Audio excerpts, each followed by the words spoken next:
இப்போ பாருங்கள் நல்லா எல்லாம் கலந்து விட்டாச்சு.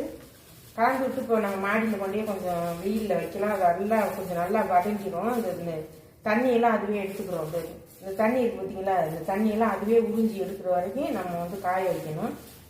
காய வச்சு சாயந்தரம் எடுத்துகிட்டு வரைக்கும் லைட்டாக அப்படி பிடிச்சி வைக்கணும். காலையில் உடச்சி மறுநாள் காலையில் உடச்சி காய வைக்கணும். இப்போ வந்து நம்ம இப்படி காய வச்சுக்கலாம். அதை கொண்டே மேலே வச்சுட்டு வந்துடலாம். வாங்க மாடிக்கு போகலாம். இப்போ இந்த வரமிளகாயை வந்து இந்த மாதிரி போட்டுருணுங்க. இது வந்து கண்ணுபடு சிஸ்டின்னு சொல்லுவாங்க. இது வந்து கண்டிப்பாக இது வரமிளகாய் வந்து வைக்கணுங்க. பெரியவங்க வந்து இந்த மாதிரி சொல்லி கொடுத்துருக்காங்க. வாங்க மாடிக்கு போய் பார்க்கலாம். மாடிக்கு வந்துட்டோம் பாருங்க.